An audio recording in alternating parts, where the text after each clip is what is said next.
this webinar today, especially to talk about invisible money, right?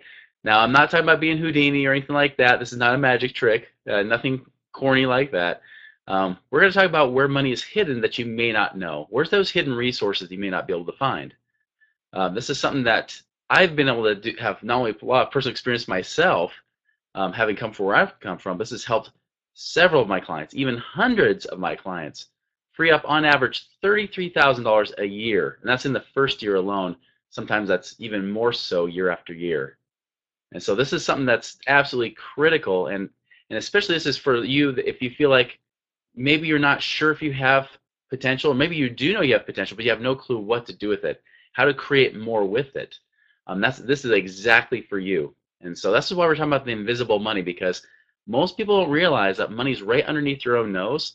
You don't have to go and sell off children. You don't have to go and donate plasma or blood or anything like that to raise money. In reality, money is right there. It's always been there, and it always will be there. It's just a matter of, can you see it? Give you an interesting story. A few years back, oftentimes when I mow the lawn, so this is summertime, this is a few years ago, back in the summer, I was out mowing my lawn, and I tend, if I get grass in my eyes, it tends to really affect my eyes a lot, or the pollen and things like that. Any of the rest of you allergic as well, or have allergies like that? So my eyes get all puffy and red. So I have my favorite Visine out, right? And so I get that Visine, and I know that I have eye drops in there, and these specific eye drops, they're actually in a nice little bottle. They're more like the natural tears. And so I said, oh my goodness, this is killing me. My eyes are itching and they're red. And I was like, oh my goodness, I cannot even see what's going on. And so I basically went and reached into the cupboard, grabbed the bottle, and I immediately just started putting it right into my eye, right? And right when I put it in my eye, I don't know how long it was, but it must have been within about a second or so, I felt the most excruciating pain I've ever felt in my eyes before. I mean, it burned. I mean, it was almost like somebody took a hot poker and just stuck it right in my eye. And I'm just frantic. I'm trying to feel around. I can't. In fact, it hurt so bad that not only did it force this eye shut, but I couldn't even open up my other eye. So both eyes were closed. And I'm feeling around, find the sink. I'm trying to flush my eye out. And even as I'm flushing it out, I'm trying to look at what I just put in my eyes. I can't even see the bottle because it's so blurry. I mean, there's that much tears and pain. And I was screaming. Nobody could hear me, so that was even greater, right? And after about a minute or so, finally my right eye could focus, and I start to look at it. And the next thing I know, I look at it, and instead of saying eye drop on the bottle, it said eardrops. and and I could not believe it, because the bottles were almost exactly the same. They're both white bottles, same size and shape, but this one was eardrops, not eye drops. And so I put eardrops in my eyes. Took several minutes of flushing it out. It stopped burning after about an hour or two. I mean, it was pretty bad. And I bring that up because it's amazing how, if you don't pay attention sometimes to the smallest of details, a lot of times that can cost you a lot. And I'll tell you is that, little hinges swing big doors, right? It's the little hinges that swing big doors, as W. Clement Stone says. And when we start to look at these things they've always been there, and they're still there in your own situation as well. Each of you have different scenarios, and so I want to bring up the most common ones that have helped my clients and helped me as well. Some of the 3 key points especially. But I'll tell you, it's so key to be able to know what you see. In fact, people oftentimes when they work with me, they'll say, Chris, this is crazy. It seems so simple. I can't believe I didn't see it. And the reality is because I'm looking with different eyes than where you're looking. I've trained with these eyes. I put eardrops in these eyes. They've been used and abused, right? And so I know what to look for. I know how to find these things, and that's where the magic happens. And that's where I tell people, like, well, that's why people pay me the big bucks. I mean, that's why people come back and say, wow, that was amazing. I can't believe there's so much I didn't see. And so that's exactly what I'm going to talk about today. So, oh, look at that. That is not not the right one. Copy and paste should say cash flow creates freedom. So anyways, there you go. So here we go. Cash flow. I'm gonna This is the best writing I can do here. Cash flow. And yellow is such a perfect color to use, especially with this, huh? There you go. I wanted to draw today. I finally got my opportunity to draw. So, yeah, that's an email I just sent to a radio show. So ignore that. I wonder why I didn't type it right. So, anyways, so cash flow is what creates real freedom, right? It's about cash flow. Now, I want you guys to imagine this for a minute. Picture this. I mean, imagine right now that your income were to drop by about $1,000, even $2,000 a month. So anywhere from $1,000 to $2,000 a month. What kind of feelings are coming up right now as you picture this? So you just found out today your income's about to drop $1,000 or even $2,000 a month. How are you feeling right now? In fact, those of you that are live, go ahead and chat, in the chat box. Just tell me, like, how are you feeling? What kind of emotions are coming up? What thoughts are coming into your head right now about this situation? What kind of conversations you be having with your family or with your spouse right now? What kind of things are going on currently? What would you be doing right now? What would you not be doing right now as a result of this? Very stressed. Absolutely, Anne. I agree. It's pretty. Stress is a very common answer if you're going to be in a situation where cash flow gets tighter, right? Yeah. Let's see what else we have here. Applying for every job you could. Very stressed. I mean, you'd basically be very stressed, wouldn't you? I mean, it would be almost mass panic, right? Would you be arguing with your spouse more and freaking out? Would you be sleeping well? Would you be awake at night? Those kind of, right? Okay, let's take that chalkboard and let's go ahead and erase that image. Let's get that out, okay? We know that that's not a fun place to be. Let's talk about this now. Imagine the opposite scenario. So go back to where you are today, but instead of being the whole 1,000 or 2,000 a month, now you found out your income increased by $1,000 or $2,000 a month. 1,000 or 2,000 a month. What would that look like? What kind of emotions would you have with this situation? Go ahead and type your responses here. How would you? What kind of conversation would you be having now? What things would you be doing differently today that you weren't doing yesterday, right? As a result of this, how would you be feeling? How would it be? What would it be like to have an extra 1,000, 2,000 a month in your life right now? Freedom, Bobby James. I could not say it better. Freedom is a huge one. This is why. Yep. Good. What else do we have? What kind of conversation would we be having? You can increase income now. You can equals breathing easier. Absolutely. You actually feel that relief almost, right? You're like, oh, okay, relax. You can focus. You notice your brain starts working differently a little bit, right? You actually start to think more creatively, don't you? You start to feel more abundant, right? A lot of people say they feel more abundance. Definitely less stress is in opposition to what you just felt earlier. Yeah, exactly. So yeah, you see more possibilities, right? That's exactly it. This is the thing I teach every time you'll hear me teach, is that cash flow creates freedom. You're experiencing this right now. Cash flow creates freedom. Why? Because cash flow creates more options, more possibilities, right, Leanne? Creates more possibilities, more options. When you have more options, you have more freedom. Financial freedom does not come from saving $1 million in the bank. That could help, but I'll tell you, I've seen so many people I've worked with that have had $500,000, $1 million or more in the bank, and they tell me about all the stress they're feeling about not having enough. Isn't that crazy? Someone could be a millionaire and feel broke. And now they may not tell you this, but when they're talking to me, they are. They're saying, Chris, I've got money in the bank. I've got equity in my home. I might be debt free, but I don't feel free. And that's the point, is that everybody's trying to convince you that somehow freedom is about saving a lot of money. It's about not spending any money, about living cheap, sacrificing, suffering, delaying, feeling stuck, and basically doing nothing in your life until someday, which someday may never happen, right? And you see these people out there that are teaching these things. They're financial advisors or they're financial experts, and people like that are constantly telling you that, one, you're not doing what they ask, even when you are. They're telling you you're not saving enough. Do you remember those days when they used to say, if you save 10%, you'll be financially free? There's one particular guy that loves to talk about living off rice and beans. I won't mention his name, but he actually did a Twitter post. I should have put it on this presentation. I actually do it with my events, my live events. I show it. But he has a Twitter post that says, if you save $100 a month for 40 years, earning 12% in the stock market, you will become a millionaire.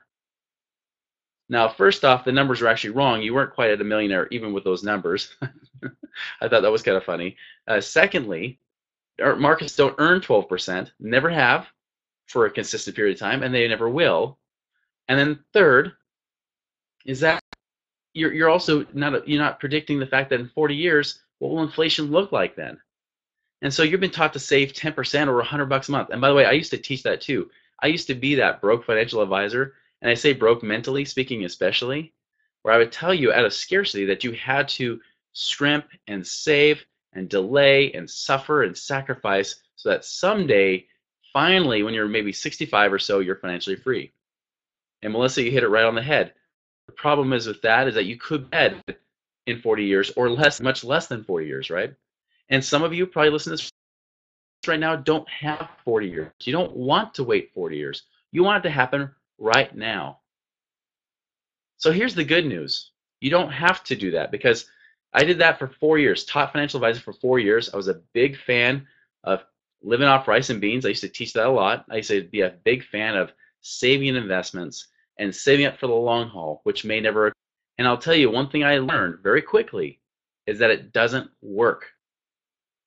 You know, I went out to lunch a few years ago with a guy that's been in financial advising for 35 years. He was with the company I was with before when I used to be a financial advisor. And he asked me, Chris, he said, Chris, let me find this out. So what are you doing differently today that you were doing with our company? And I said, well, I can sum it up pretty well this way. Where have you made the most money in the last 35 years, since the late 70s? Where have you made the most money? In your business, with the commissions you've been earning, or with the investments you've been doing yourself and recommending to all your clients? And without a hesitation, guess what he said? He said, my business, of course. And I said, that's the difference between you and me. I'm telling people to invest in places that have worked for you and I, which is investing back in themselves and into their businesses and making money there. You've been teaching people to go and make money in things that haven't worked for you in 35 years. So the difference between you and I is that I'm the one actually in integrity here. And it was a very still lunch, very quiet lunch from that point on. We didn't talk a whole lot, and he did not ask me out back to lunch. I love that, Bobby James. Rice and beans equals fat and gassy. That's great. And so that's the point, guys, is that I want to make sure that you understand is that you don't have to live cheap. You don't have to suffer. And the thing is, I quit being a financial advisor in 2006. March of 2006, I put in my resignation, said, I will never teach about money again. I'm done. No, it's ironic, right? I said I was done. And I guess the reason I was done is I said, I don't want to ever teach about this again unless I can actually go and do it myself. And so I did. 4 months later, by actually doing the opposite, and some of the things I'm talking about here, I was actually able to capitalize on that, and in fact, be able to get to the point where I was able to retire by the July of 2000. And by the way, I did it with about $2,000 or $3,000 in savings, not 2 or 3 million in savings. This is going to be just awesome for you. Now I know time's going to be quick. We're going to rush through some of these things, but I'm going to give you some of these key points that you got to understand first. You guys ready for this? Type in here if you guys are all ready to go and hear some more and get it to some good meat here. Yes. Awesome. And I always love the occasional LOLs. Those always make me smile. So, all right, well, let's get going. Love it. So one thing you've got to understand is that it's principles first, strategies second. It's principles first, strategies second. You can't mix the two together. Some people will say that a principle is, for example, paying off your debt. Paying off your debt is not a principle. Paying off your debt is a strategy. The principle behind paying off your debt, if it makes sense for that strategy, would be living within your means. And even going deeper within that is producing more than you consume, right? It's how do you create more than what you're consuming. I always like to to really make it my mantra that I want to create more than I consume. How can I create more than the value I consume in return? How can I always be in a place where I'm producing more, and then I'm in a place where I know I'm deserving that money back and the value in return in general. I want to serve. I want to make. I think a lot like you. I want to serve and make things better. I want to make the world a better place by me being in it, right? And so that's the key, is that it's principles first, strategy second. You got to separate the two and then make them work together. So for example, there's 3 paradigms here. One is a spender. Spenders are great at spending money. They blow it, but the money doesn't come back. Think of money like water, right? I love talking about flow and water, how it relates to money. When money flows out, just let the money flow out. It's like the tide going back out, but it's like low tide. It never comes back in, right? That's kind of what it's like to spend. You tend to blow. You do this usually out of some sort of scarcity. It could be out of fear. It could be out of desire to wanting something today. It could be greed. Usually I put that in the gambler category on the spender side, more the extreme, where people tend to get greedy. Another word for spender is your wife. Oh, you're still going to get slapped if your wife watches this.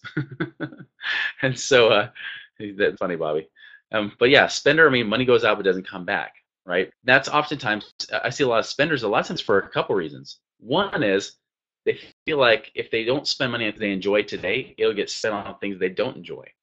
So why not spend on things you do enjoy right now, right?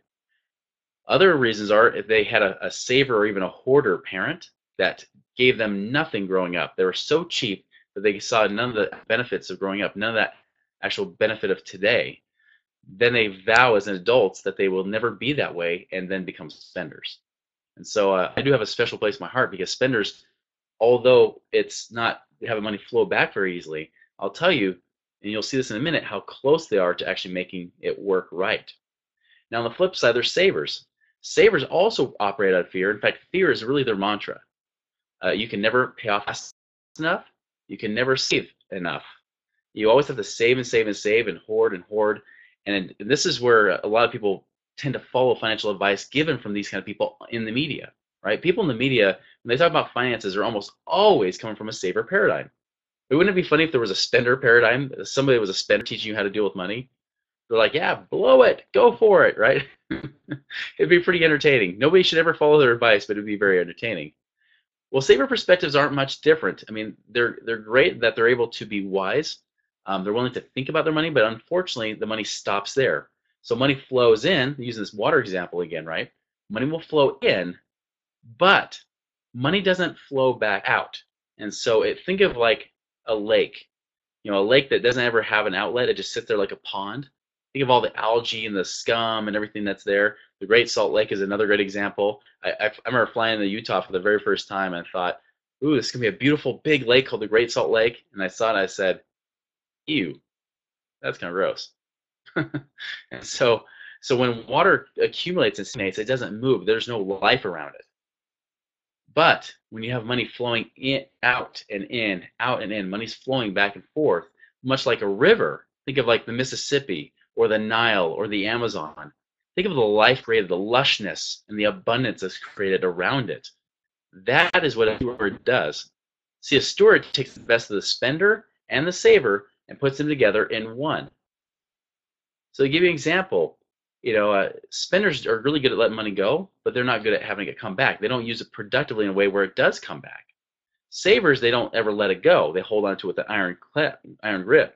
This is also a lot of the Great Depression mentality has pervaded into future generations because people didn't want to let go. Ironically, though, the Great Depression was amplified because people had this hoarder mentality. They didn't want to spend money. When you don't spend money, nobody gets paid. People lose jobs. They don't have money to pay you in your job, and you get laid off as well. Everybody gets laid off. Everybody loses work, and they wonder why there's no money going around. You have to understand a key principle here is that exchange creates wealth. The faster we exchange with one another, the more wealth is created, the more abundance that's created as a result of that. And so when a steward's always looking for ways to increase their stewardship, how can they do things to serve people in a way that it comes back to them and then increases their stewardship and they keep making it bigger and time goes on? That is the goal. If you come from a stewardship mentality, a lot of what I'm going to teach you is where this hidden money will come out. If you're in a saver mentality, you usually won't see it at all. A spender mentality, you're never looking at money anyways. You're just you're very rarely ever seeing what's happening. A steward knows what's happening with their money. In fact, bonus tip here, it's not my presentation, but I've said this in other presentations too, is that you have as a steward that you know what's going on with your money. You have to track it. And by the way, it does not take hours to track your money. In fact, it takes minutes a week to track money. Did you know that? No more writing in your check register or doing stuff like that. I just had somebody last week say, Chris, I finally stopped using my check register. I'm now using mint.com for my personal money, and some are using spreadsheets for their business. I'm like, great, perfect. Do that. That's what we want. Because when you start tracking your money and when it's done for you and they're doing the math for you, I'll tell you, I literally spend maybe 10 minutes a week at most between my personal and my business finances to update everything over a weekly basis and see how we're doing. It doesn't take long at all. It's very simple, very easy to use. So if you haven't used the tool mint.com, I recommend you do so. Stewards know how to at least know where they are with their money. If you want to get to point Z, you're saying, I want to see how far I can get out to point Z. You've got to know where point A is right now, right? From A to Z, we got to get there. Or if you're from Canada right now, A to Z, right? So I love my Canadian clients. They're awesome. And so how do you get from point to point and get into your goals as fast as possible? Everybody with me so far? Type in right now, are you typically more of the spender or the saver, like 99, 98% of people are, or are you more of the steward? Where would you say you fall? Like, what's your tendency right now? Go ahead and type in your responses. I want to hear where you have a tendency to be. Okay, we got Melissa typing here. She says saver. Awesome. Oh no, sorry, that's Leanne. Leanne says saver. Bobby Jane says spender. All right. Okay. Cool. Good. So we got a nice little mix of people here. That's great. I love seeing that. Okay, so good. So we got both, and this is good. Take the best of who you are, right down the middle, but lean towards saver. Great. You want to come in the middle. Here's how you come in the middle. Be willing to be the spender. If you're the saver, think more like the spender a little bit. So if you have more saver tendencies, think more like that. Think more like, okay, how can I be more like the spender? So savers, because they hoard, they're not willing to let money go. What if you're willing to let it go and put it to use, put it to utility right now? How can you make that work?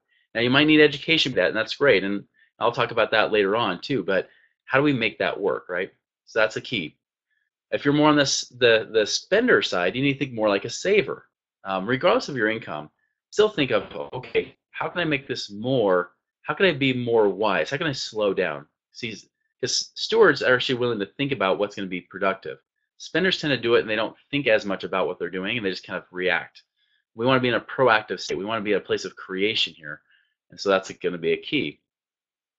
So now I've heard a few people say I don't have enough or whatever. By the way, I've had spender or savers tell me they're spenders because they have to spend money on bills they don't want to do, or they don't like to spend, or they save enough. Still, if you lean towards that place where you feel like if somebody were to ask you, I'm giving you $100,000 right now, your answer, depending on what your answer would be, will probably determine what you are. For example, somebody gave you $100,000, you said, I'm going to pay off these bills, pay off this debt, I'm going to put in savings. You're probably going to be more of a saver. Say things like, oh, we're going to take that vacation we wanted all along, or we're going to start using on this and this and this, and you start dishing it out, you're probably going to be more of a spender. Stewards might do a little bit of both. They probably would say, how can I have my vacation, and maybe I'll pay off a debt or save money too, and how can I put this money into production as well? They might be doing all the above. So there you go, Leanne. Yeah, you might do a bit of both. Perfect.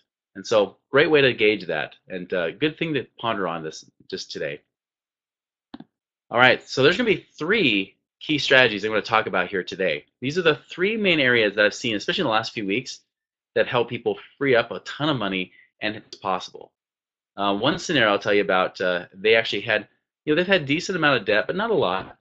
They've saved quite a bit.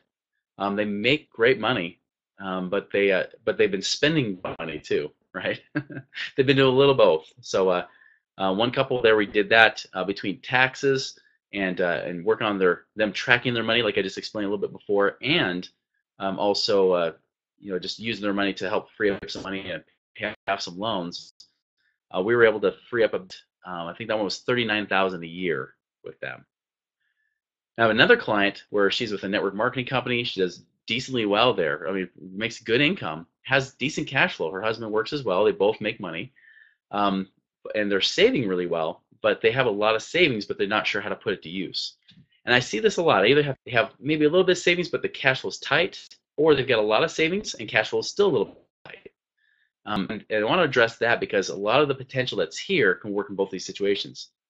And especially if you're in a situation where either you've got a lot of money in savings, maybe there's savings you can't touch, or you're in a situation where maybe you're in a place where you've got a lot of debt. This could be very well be a perfect webinar for you. So there's the three things. The first one's taxes. This is especially true if you have a business. If you have a business and you're profitable in that business, one thing I've seen 100% of the time with my clients is that they're profitable and they're in their business. Basically, they have a profitable business. We find at least a few $1,000s a year right here in taxes. Now, I'm not an accountant, so I can't tell you exactly what you need to be doing. But if you've seen some of the other things I've taught, I mean, there's things like being able to hire your kids out, right? Things you can do to start hiring children. If you've got children under 18, you can hire them up to about almost $6,000 a year, no tax, and it's a write-off for your business. And by the way, there's no real age limit either. I just spoke at an event last week where a woman was doing that, and her accountant was having her do it. But her accountant said, well, they have to be a certain age. It was like 10 or something like that. I had 3 of my kids hired for 2 hours to be in a bubble commercial. The youngest one was 4 at the time. 2 hours in a bubble commercial. All they had to do was play at a playground bubbles for 2 hours while they got videotaped. And they were paid $12 an hour. Well, guess what I have absolute permission to do? Pay my kids at least $12 an hour to hire them for things I can do in my business. I actually have my daughter do, do envelopes and things like that. I had, I've had, situations where you can hire them as a fee, and you can pay them a modeling fee for being a baby. You look up the common wages on Google and figure out what works good. Again, talk to your accountant, right? You'll hear me say that disclaimer over and over. Talk to your accountant. That's one great way. I've seen travel expenses a big one. Sometimes people will do meals and entertainment while they travel. Did you know that's not always has to be the case? Or if I have events, I've done meals at my events, I can actually get double the write-off on my taxes if I do meals, if I count my meals during my events. And so there's meals, there's travel. By the way, if you travel anywhere, and if you do at least a little bit of business, even if it's for a few minutes, at least half of those days. So if you went away for 9 days, you'd have to do it for 5. But if at least more than half of those days, you've done a little bit of business each of those days, or on half of those days, you can actually write off the entire trip. Travel, lodging, mileage, of course, if you're not tracking mileage. Hopefully you are. What else? Food, things like that. Anything that's involved. Entertainment. If you go meet some people at Disneyland, congratulations, you got a write-off. Even if you don't meet them at Disneyland, but you do business everywhere else, but you happen to go to Disneyland, trip can also be written off. Again, talk to your accountant. Here's a really sweet one. Bobby, if you like sweet things, here's another one too. Corporate rent. You can actually rent your home domicile, especially, rent it for 1 day a month. And if it doesn't exceed 14 days a year, that's totally income tax free. You do not pay income because you have to rent, when you're doing rental income, you have to make for at least 14 days a year. So if you're renting your space, say it's for $1,000 a month or $1,250, and I know people that even do it for a little bit more, depending on what you can justify for a day's use, like just like you use a hotel venue or something like that. You can do that. The question is, do you rent it yourself or someone else? You can rent it yourself if you have a corporation. That's the key. If you have a corporation, your corporation will rent it from you personally. So your corporation will pay you, and that money is income tax free if you do it right. I'm not going to go into all the details, but that's something my CPA teaches at a lot of my events and things like that. Really awesome. By the way, that one strategy easily frees up between $3,000 and $6,000 a year just doing that one strategy alone. With one of my clients, we're probably freeing up at least 15 to 20 grand, that one that's in network marketing, because she's got 6 kids and she's not even doing the corporate rent. We got all kinds of ways to free up some cash. So is that pretty cool or what, guys? Is this a good first tip so far? Yeah, all right. I like it. Well, let's move on. Let's talk about debt. All right. This is one that's a really fun one for me. Here's why. You should never fear debt. Think about fear. Fear is a form of scarcity. Does scarcity ever make you money? So when people say you should be afraid of debt, you should avoid it like the plague. They tell you that debt, when you have debt, you should just get angry and just get resolved and just pay it off like a mad animal. If they're telling you to use those kind of emotions, they're teaching you out of scarcity. And we know those people. That's almost everybody that's a financial guru out there teaches it from that standpoint. I'm here to tell you that debt is not evil. Debt is just debt. And in fact, most people don't even have debt. Let me explain why. If you actually know what the real definition of debt is negative equity. So for example, if your house is worth $200,000, but you owe $300,000, this almost reminds us of 2008, 2009, right? If it's that situation where you have negative equity, that 100,000 negative, that's $100,000 of debt. Not the 300,000 that you owe on the mortgage, 100,000 difference between what you would sell it for and what it's worth and what you owe on it. 100,000 of debt. Think of the opposite. What if the house is worth 300,000 and you owe 200,000? Now you have $100,000 of equity. Equity and debt are the exact opposite of each other. Did you know that? Debt's actually an accounting term for negative equity. Refer to them as liabilities and things like that. But loans, everybody has some sort of liability. If you think about it from an expense standpoint, you will always have expenses. We don't fear. I've noticed that people do not fear the balance of how much you owe on the loans. They fear the monthly payments and how long you have to keep paying those payments for. Would you guys agree that it's the cash flow and the having to be committed to those monthly payments month after month? That's what feels like bondage to you? Yeah, and that's been across the board. Give you an example. Some people that really challenge that, I'll say, well, what if your mortgage was $1 a month? That's all you paid for your mortgage, $1 a month. Would you be so aggressive of wanting to pay it off? Well, of course not. You would just buy a cheap term insurance policy and just die and then let that pay it off, right? And you say, wow, we freed up tons of cash that way. Or you might even get a different policy or whatever you might do. I mean, those are the kind of things you would end up doing. It's the payment kill us, right? The payments are what really kill us. Say the balances, but when it comes down to it, the balances do not put you in bondage. That's the reality. I've seen so many people with very low balances and being very trapped and stuck. I've seen people with high balances and still being free, regardless of the income. And so if you think about that from that standpoint, is that it's really a place of freedom, again, that cash flow. Now, I'm not saying you should get into debt. If you think I'm saying that, that's not the case at all. Think about this. One of the three perspectives you talked about earlier, right? A spender. Is debt good for a spender? Absolutely not. A saver? No, because in a saver's perspective, debt feels horrible. And again, because they feel like debt is somehow getting in the way of them saving more, right? They feel like it's somehow compromising their freedom. And so for a saver, it's not good either. But for a wise steward, not just a steward, but a wise steward, it could be one of the best things in the world. It could be one of the worst things and one of the best things, depending on how it's used. The cash flow is what's key. Leanne, I love that. Yep, it confirms you're a saver. Absolutely. And Leanne, I actually invite you to really ponder on that, because if you really get down to it, when it comes down to it, the debt is not what kills you. In fact, if it were, here's what I'd see more people doing. If people really hated debt as much as they say they did, why don't they sell off every single asset to pay it off? Because remember how I described what the real definition of debt is versus equity, right? Real definition of debt, most people actually are in a position of equity. Most people actually have, if you take all the things that they owe, or that versus what they own, if you were to sell everything off, they could pay off all their debts, including their home. Now, they wouldn't have a home, they go and rent. Why don't people just go and rent? Well, they'll say, well, it's a waste of money. It's not really accomplishing much, right? Especially a saver, because savers really like to own things, sometimes to a fault. Owning things is one thing. Controlling them is even better. And sometimes rent does cost more than a mortgage. Sometimes it doesn't. My last house, I had the $600. When I went from there to a rental situation, because I had to sell off that house to pay off some debts, I went for a payment that was like a third of the cost, right? And barely half the house. So it was still pretty decent size, but now I was actually using the whole house instead of using half of it. Again, it comes back to stewardship, right? Stewardship is the big key here. And so with debt, the same thing is how can we be a good steward of it? So here's a trick.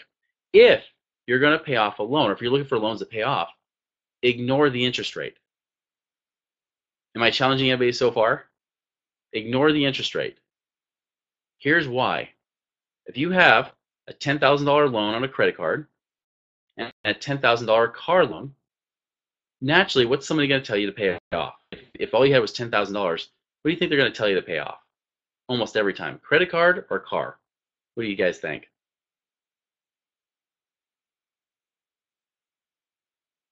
Credit card. Exactly.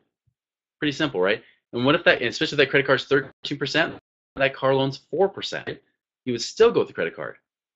Now, what if I were to tell you that that credit card was $200 a month, which is pretty typical actually for a credit card. Some are less payment, some are more, but not much more. Usually 200 to 250 is pretty typical for a credit card payment at 10,000. So what if it was $200 a month, and then the car loan $100 a month? Now, okay, all you had was $10,000. Which would be the wiser one to pay off? What do you guys think? Absolutely, Ann. Go for the car loan, right? Why? Why is that the case? Why would we pay off the car as a card, even if it has a lower interest rate? I mean, you should be focused on the higher interest rate. Why would we do that? That's crazy, right? You got it, Leanne. That's exactly it. Now Leanne, that's exactly what a steward would think as well. Not even a saver. A saver would go for that credit card regardless. I know, because a lot of times they'll say, but Chris, I don't know, but if you look at interest we pay over time, and then I actually show them what interest they really do pay, and they say, oh, 13% is not that much. Even 18% is not that much over a few years. Over 30 years, yes, 18% or 13% would be a huge amount. It would be huge. But on a car loan or even on a credit card, it's not that much. Now, here's what I love about this, is that it does free up more money. And now you're taking that money, you have space now. Remember we talked about cash flow creates options, and options create freedom. So now you can take that money, use that, you could pay down the credit card more, and which, by the way, because of a formula that I use, I teach a lot of my events, the cash flow index, you can know to the dollar what you free up each and every month.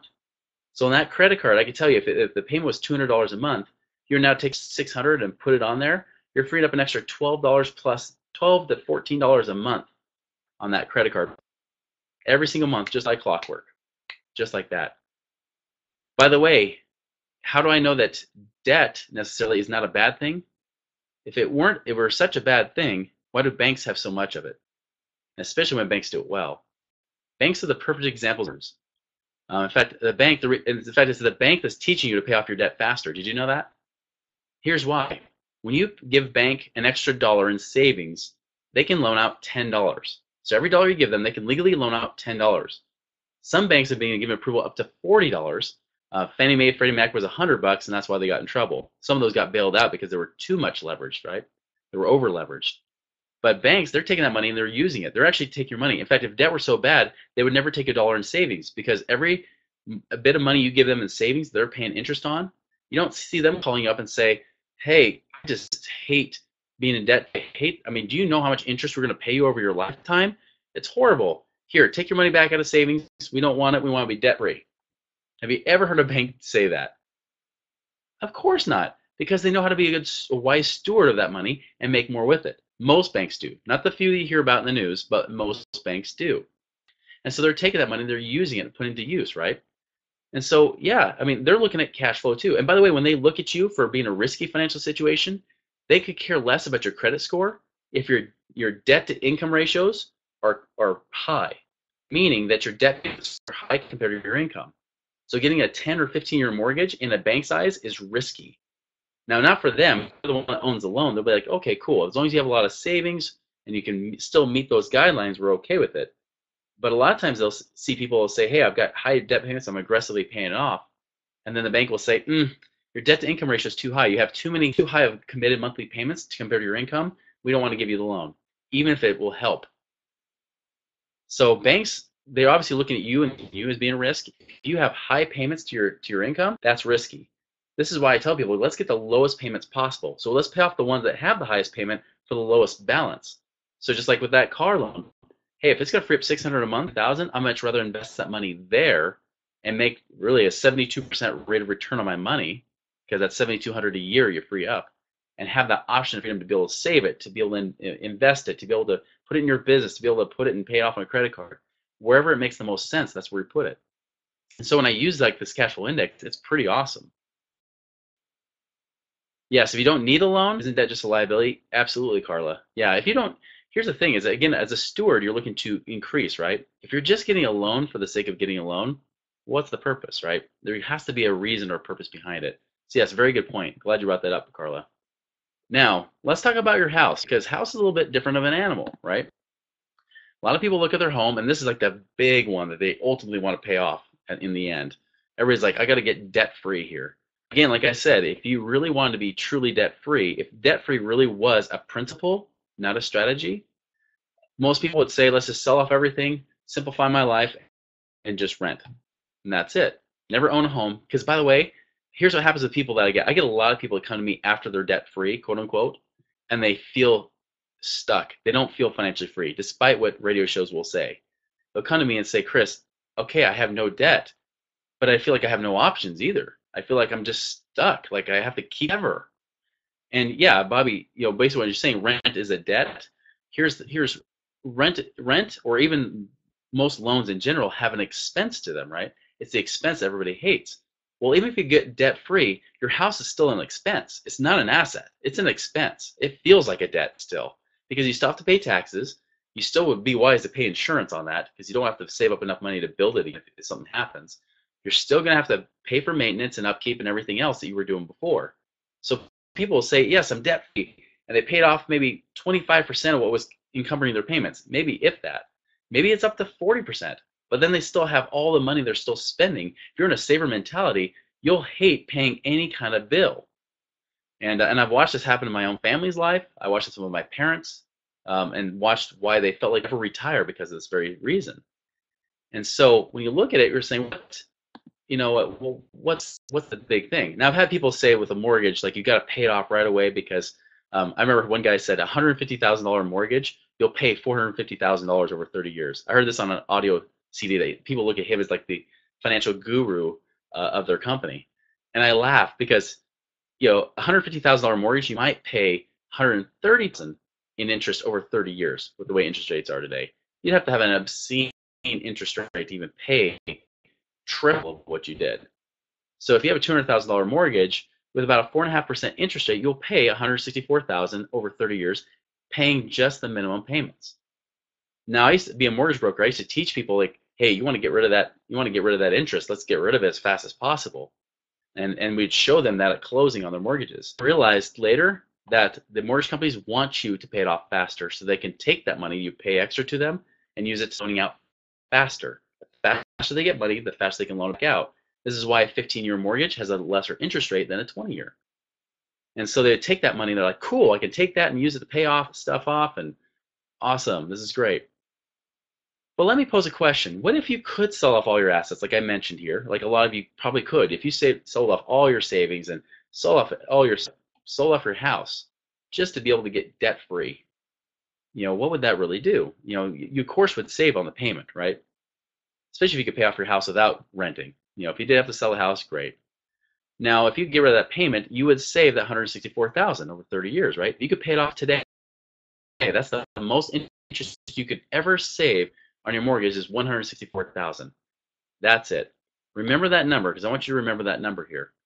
And by the way, for some of you, that $164,000 might be less because you might get a better interest rate on your mortgage. It might be $120,000 instead.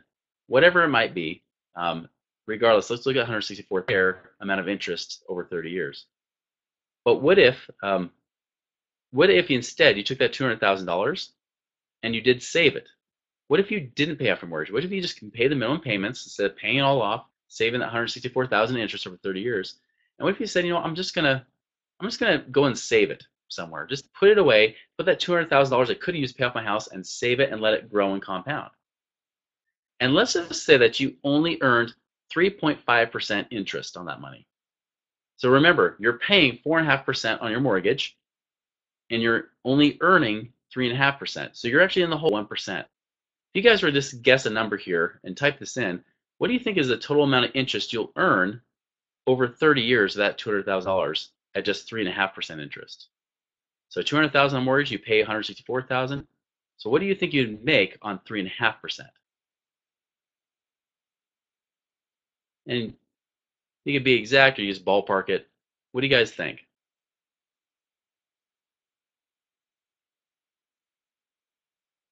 I see some wheels turning. So what do you think $200,000 after 30 years will make it 3.5%? What will the interest you make? Not the amount you'll have. Yeah, you'll have the 200,000 too. What's just the interest you'll make? What's that variable there? 5,000? You'll have a little bit more than 5,000 after 30 years, for sure. But that's a good guess. I would hope you make more than 5,000 from 200 grand. 100,000? How about $361,358? So wait a minute, let's go back. We just said you pay 164,000 at 4.5%.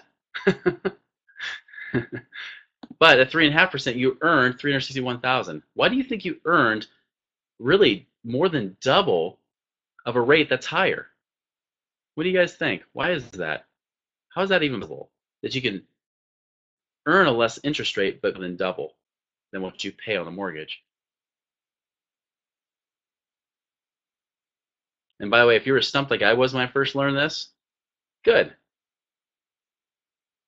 Here's why. Think about it this way. When you pay off a mortgage, right?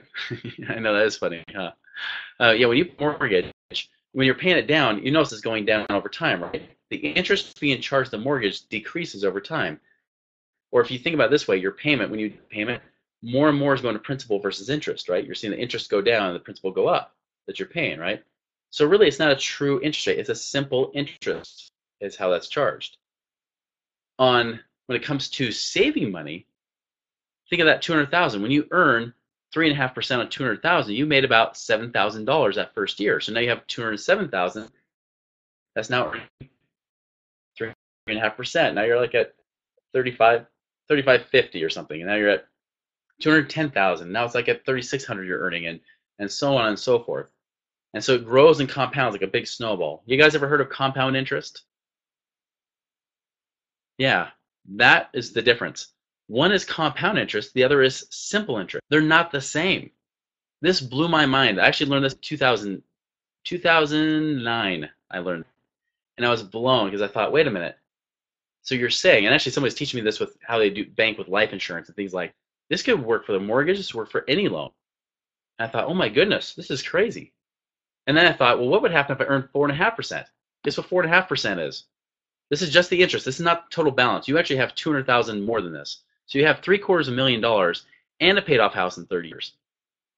That's the difference. But see where you start, if you pay off all your house, use all your cash, now you have nothing to save. You have to build that savings slowly. It's really hard to catch up. So instead of saving that 164,000, man, that would have made us an extra 549,000.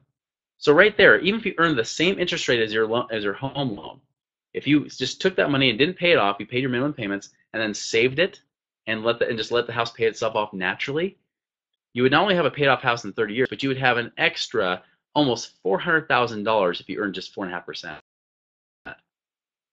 Right there, this should be a big aha. Oh, well, by the way, if you have a business, you probably know how to earn more than 4.5%. Or there might be other investments you could be doing with that property to make a lot more than that. I show this to you because a lot of money is hidden right there. And this is money you'll never see. And this is why you'll end up people like, where I grew up in my family where I paid off house. I remember meeting with him as a financial advisor and thinking, well, I don't know how to help you retire really because although you've got some money in a 401k, you got some money over there, which is great. You got this paid off house, but you can't retire. And he said, well, what's the answer? I said, I don't know, but for some reason, it seems like you got the equity in your house. Maybe there's something we could do with that. And I remember thinking, okay, we got to make sure he's a good steward and be able to produce that money right. And that's actually what was the focus.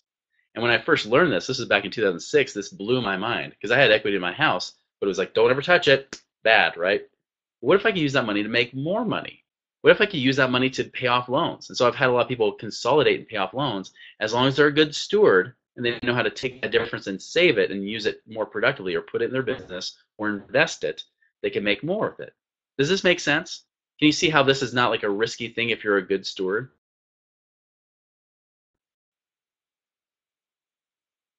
So let's talk about the last thing here is savings. That was pretty interesting, huh? So savings here. All right, let's talk about this. So a lot of people have savings, whether it's in a savings account, it could be in a 401k or an IRA. I get a lot of people that have money tied up and doing nothing for them with this. See, you've probably already gotten this, but by this point is that accumulation is not the go, it's acceleration, right? How do we create more money quickly? How do we create wealth today, not accumulate over the long haul? See, even banks, when they take your money, they're creating acceleration of money. They're making it work faster, right? They're trying to turn it over as fast as possible to make more and more. Where we're taught to let it sit there, collect dust, maybe a little bit of interest as well, and hopefully over time you'll be able to retire. If you actually, by the way, if you actually look at my blog on moneyripples.com, there's a blog I did recently called Retirement is a Lie. You'll see what it actually takes to be able to retire on a $60,000 a year current lifestyle. It is not $100 a month. In fact, if you've got about 40 years to save, you need about $7,300 a month. If you've got 30 years to save, you got about $8,400. If you have 20 years to save, it's over $10,000 a month you got to save. It's crazy. So yes, retirement from the typical standpoint is a lie. This is why I left the financial advising industry and teach in integrity anymore. So I look for ways to create acceleration. My brother-in-law taught me this with his business where he sold cars. He was actually if some of you may or may not know Utah very well, but his dad was the one that sold a lot of the Larry H. Miller, who bought the Utah Jazz, and retired very wealthy. And so I really respected these guys. And I remember going to them as a financial advisor. And my brother-in-law, after the whole presentation I gave him, said, all right, let me get this straight. If I give you $10,000 to play with today, you're saying you can make me 12%, or about $1,200 a year. Is that right? I said, that's right. Isn't that until in 40 years you'll be rich? He says, all right, so $1,200 a year with your thing. But Chris, I could take $10,000. I can go back as a down payment on a semi truck, turn around, sell that truck a few months later, make my $10,000 back, plus make $10,000 on top of it for a total of $20,000 in a few months. So $1,200 with you, or $20,000 doing what I do. So Chris, why would I invest with you? And I remember telling him, saying, well, you should be diversified. No, I'm not going for that. All right, we'll see you later, Chris. And I had no real good argument. I mean, the diversification thing, by the way, I've heard so many financial advisors tell that to me when I talk about business owners. They'll say, yeah, they really shouldn't be more money in their business. That's too risky. They should be putting it in other stuff. And I'd say, like what? If they're a life insurance salesman, they'll say life insurance. If they sell mutual funds, they'll say mutual funds. They'll say somewhere else. Okay, if you've got a business, I would hope that obviously you can make a better return than 4.5% a year. I can't stand that. This is why I refer to myself as being the financial advocate for the entrepreneur, because so many people are trying to teach you how you can't make money unless you throw it at somebody and you get table scraps of returns versus putting it in yourself. In fact, why would you put money in an IRA or a mutual fund or a 401k when you have a business? Why would you invest in everybody else's businesses, which, by the way, you're not even investing in those businesses for real. You're investing in a fund that puts money in those businesses, so you have no ownership. You go put that money in somebody else's dreams and goals instead of your own business. Why would you do that? That's crazy to me.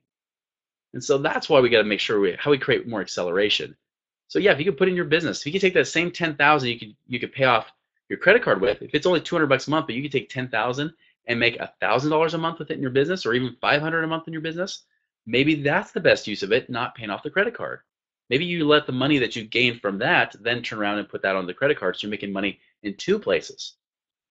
And this is a lot of things I look at. When we look at the big picture, what we're looking at here, how can you make more money? By the way, I've got clients right now, some of them that don't even have a business. Some of them are saying, I'm interested in real estate investing. Could I do something there?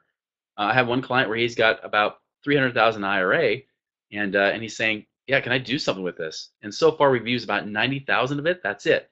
By the way, 90,000, you're hoping and praying for a 5% return. You're hoping for like 4,500, 5,000 bucks a year, right? You're hoping in 2 years you get that up to 100,000 if you didn't save anything. Well, guess what? His net return, not including all the tax breaks and everything, if you do include the tax breaks and everything else, he's returning right now on 3 properties about $20,000 a year on that 90,000. Is that a pretty good return?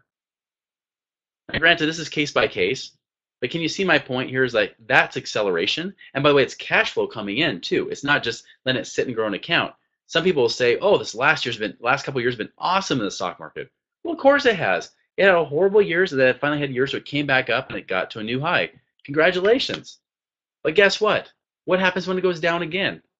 You never really realize your money in an IRA or 401k or in your savings unless you actually use it. Once you use it, that's when it's real. So you can't say, hey, I'm making awesome returns in the market if that's not producing real cash flow today. Because it's just phantom money. It's on paper. It's not real until you use it. Does that make sense? And so when you're doing this is why we look at things like, yeah, and by the way, that's one thing I did with the network marketer. We said we can easily use some of the money just sitting in savings. Not to mention IRAs. By the way, most people don't know they can use IRAs to purchase real estate. We could do all that kind of stuff. And I said, even with you, we could probably make $1,200, $1,600 more a month within the next year. And that's just because it takes time to build that a little bit. It might take a few years to do all that, but that will actually increase other streams of income for her. And so there's all kinds of things you can do that are outside the box. And by the way, the reason you don't get taught about these things is because usually somebody has to sell it to you. This is why I don't sell products anymore. I don't become the financial advisor anymore because I don't want to be the guy that's selling you products. I like to stand in your corner and say, here, let's look at the big picture and see what's best for you. Hey, you want to figure out how to use that self-directed IRA or whatever? Let's use that in real estate. Here's some people you can talk to, and they're awesome. They'll help you make more money with that. Or you know what? Can we put this in your business? Let's find some strategies or ways to do that. By the way, I had a guy that actually had a college savings plan, had $50,000 in it, and I was working with my investment advisor on this to make sure that I was compliant, right? And I was using this money, and we said, wait, you got $50,000. You want to use this for your kid's college savings in about 5 or 6 years. I said, in 5 or 6 years, you're lucky to make this money be $70,000. But if we take and he told me, he said, well, Chris, I'm a chiropractor. I know how to start up offices almost to a science. With $30,000 or $40,000, I can take that money, start a new office, and in about 2 years or so, I can sell that for $250,000. So imagine this: he could take $30,000 to $40,000, and in about 2 years or so, make $250,000, sell his business for $250,000, and he's done it a few times already. He said, Chris, I got it down to a science. I think I got it down to a pretty good system. I said, well, let's play with that college savings plan. If you were to use that money, you're gonna have to pay 10% penalty plus taxes. Say you're only left with about $30,000. Could you take that money, go and start a new practice? 3 years later, even, let's say, you go and you sell off that practice for $250,000. Take $30,000 from there too, put it in, they start another office. Another 2 or 3 years later, sell it off. You've now taken $50,000 to make $500,000. The crazy thing is like, oh my gosh, I didn't think that was even possible. Wow, I never thought that makes total sense. Well, of course it does. And just think, you were trying to beg and you were hoping that the market would smile on you just right, so you would make $70,000 over the next 5 or 6 years. But here, you can control the money and you can make more. And by the way, no financial advisor will ever say that because they don't make a commission off of it. That's why they're not trustworthy. Even if they got a big heart, a great heart, it's hard to trust somebody when they try to sell your product. Does this make sense? I had another client, same thing. We actually used $100,000 of his IRA to go and pay off debt. We actually refinanced the home and paid off some loans, freed up $50,000 a year. And the crazy thing, he said, well, he's like, I'm 62. How am I going to retire?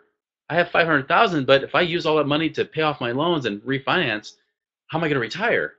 And I had to tell him, $100,000 to make $50,000. That's a 50% rate of return, guaranteed. And he said, how can I make that? That doesn't make sense. I can't do that. That's bad. And finally his wife said, honey, and it's usually the wives that get it first. She says, honey, you still have $400,000 sitting in the IRA. You're only using $100,000. You're making $50,000 a year. This is a no-brainer. And you know what's cool? Not only did he free up that money, he was happier. He relaxed in his business. He started making more money in his business because he relaxed more. He wasn't desperate anymore. He made an extra $1,000 to $2,000 a month, in total making about $70,000 that year because of one idea. That was it. Is that cool or what? So that's the real key to success, right? That's the real key, is that if we can find ways to be able to put our money into use and make it utilized to production as wise stewards only, not as spenders or savers, but as good stewards.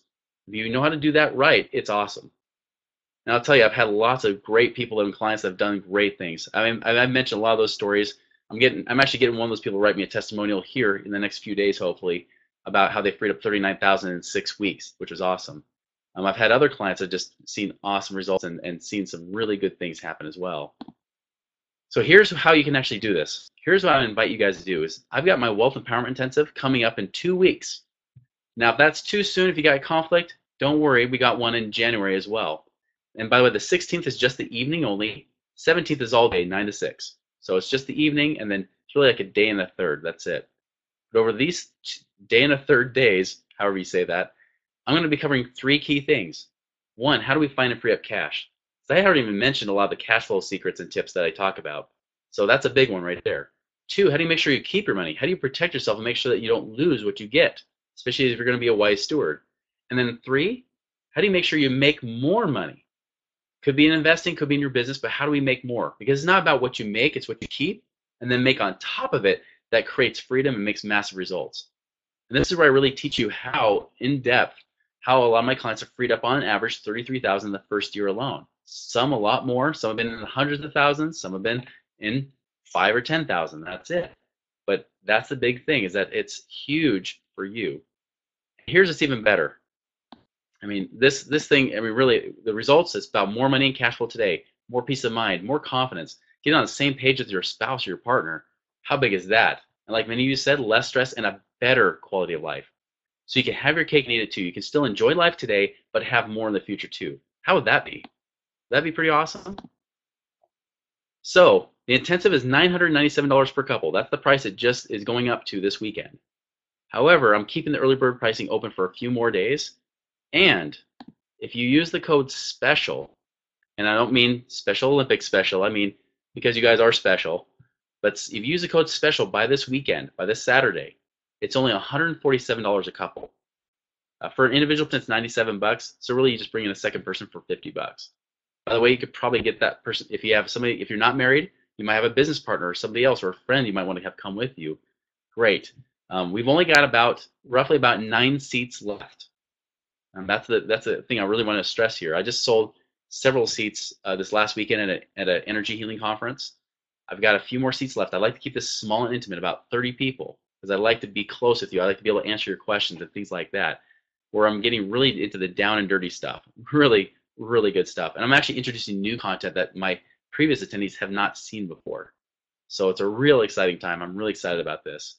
And like I said, that's October 16th evening only, and then 17th, or January 15th and 16th if you're going to be in town in October. So if you use the code SPECIAL by October 4th, it's only $147 a couple. I'll type in here the web address. I just forgot I did not put that in here, did I? Whoops, and 14. It's WEI1014.eventbrite.com is the link you can go to. You can check out more details there. I would love to have you there. If you really are a person that you say, Chris, I really need to get my stuff in order, or I would love to be able to know why I'm making more money, but it's not there. I want to be able to find where that hidden money is, or I just really want to know how I can put my money to better use and make more with it. This is exactly the event you can do for sure. Now, for those of you that also do register as a bonus to this as well, leading up to this event, so I know how to best address your questions and concerns, I'm actually going to get you a free complimentary money leak evaluation with one of my consultants. And so with that, you can actually say, hey, here's questions I have, here's the things we're looking at. We can know what your needs are, and I can even cater the information more that direction. So if there's an area I need to focus on more, I can cater it more to you and get you what you really want and need. Sound good? Is that awesome? So anyways, love to have you there. If you can't make it, great. But for those of you who can, love to have you do. And yes, Melissa, you can register for the January one. For those of you who want to do January instead, when you do register, just send me an email saying, my email is chris@moneyripples.com. Just say, hey, I just registered. I want this to apply for January. And yes, you'll get priority seating for January instead. So again, if I reiterate anything, that cash flow is freedom. Cash flow creates more options, and through more options, you have more freedom. And as you can see, I mean, if you haven't found at least a few $1,000s just from watching this today, I don't know, man, I don't know what you were watching. This is awesome stuff. And so hopefully I made it well worth your time, well worth every little minute you invested here. Hope it was worth it. And again, I want to thank you guys for that. Again, if you have any questions, let me know. The priority seating for that special price that I mentioned, Leanne, is until this weekend, October 4th, and then so anyways, great questions. If you have any questions, let me know. Chris at moneyripples.com. You guys have a great day. We'll talk to you later.